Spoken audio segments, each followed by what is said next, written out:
Hello friends, in this lesson we will learn the ways of filling color with the paint bucket tool. Open this image. Let's create a new layer from here. Now paint bucket is in this layers panel under this gradient tool. Click and hold. You can see paint bucket and the shortcut for the paint bucket tool is G. Now what does paint bucket do? It will either fill the entire layer or the selected pixels with the selected color or pattern. These are the options for the paint bucket. Here we can change this from foreground to pattern. I'll leave it to foreground. Now let's select this layer and click once. You can see that it has filled the layer with our foreground color. I'll undo. Now when we select this pattern from here, this drop down becomes available. It has a few options. Let's select any pattern and try to fill this layer. You can see that it has filled that layer with this pattern. I'll undo. By clicking on this drop down menu and then clicking here, we can go to the pattern library. We can load patterns from here. These are the preset patterns, artist surfaces, color paper and many more. Here you can reset the patterns. This is the load patterns. If we have any pattern saved on our computer, we can load it, or we can create a new pattern and save from here. For now I'll keep it to foreground. Let's fill this layer with the foreground color. We can also make selections and fill them with the color. Let me take my marquee tool by pressing M. Suppose I've taken this selection and I want to fill it. I'll press X to switch my foreground color to white. Like so. I'll again switch my foreground and background colors and fill it with black again.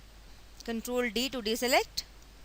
But I don't use the paint bucket to fill my selection with foreground or background color. There is a keyboard shortcut to do that. Let me press X to switch the swatches again.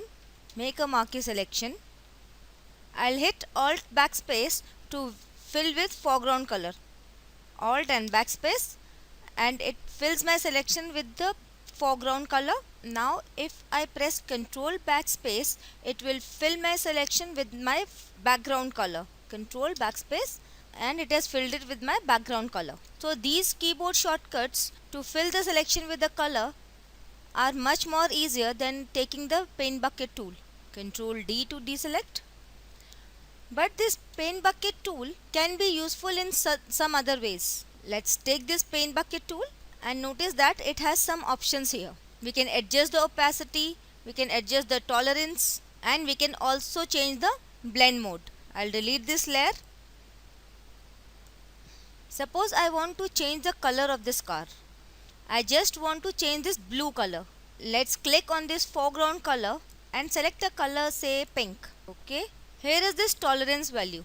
By default it is set to 32. I'll increase it a bit, say 118. Basically, higher the tolerance value, more forgiving is the paint bucket with the color. Let's click on this door. You can see that this pink color is all over because this tolerance value is very high. I'll undo. Let's decrease this tolerance value. And now if I click on this door, it will fill lesser areas. Lesser the tolerance, tighter it is. We can also enter a value manually, or we can simply click on this tolerance word and drag our left mouse button to change the value. Like so. I'll undo. Now there are different values of blue color on this car because of the reflections and shadows which are bouncing around its surface. Let's play with the blend modes. Let's go to the blend modes. I'll select this color so that we can preserve all the luminance values. Now if I click, you will see that it is only colorizing, keeping the shadows and highlights intact. It is only dealing with the hue. I'll undo. Now there are some more options here like anti-alias, contiguous and all layers. We will talk about these one by one. First of all, let's talk about anti-alias. To see the effect, none of these are checked right now. If I click here and zoom in real tight, you can see these jagged edges. I'll undo. If I check it on, and now if I click, those jagged edges have become a bit softer. The effect of anti-alias is not visible on this particular example because this car has very sharp highlights and shadows. But what it does is it softens the edges a bit. I'll undo. Now the second option is contiguous. Let me click without taking it on. You can see that the pixels at different areas get filled. Some pixels here, some here, some here, some here. I'll undo. Let's check it on. Now if I click, you can see that the pixels are filled in a continuous area. They are all connected to each other. This is what contiguous does. Lastly, if we check this all layers on, and if we have multiple layers, it will look at the pixels of that blue color on all the layers and fill them all with this pink color. Right now we have just one layer. Now let's bump this tolerance value up and click on a few areas and start filling. I'll undo. Let's bump it up a bit more so that we can fill large chunks. Now be careful. If it fills undesired areas, just undo and drop down this tolerance value.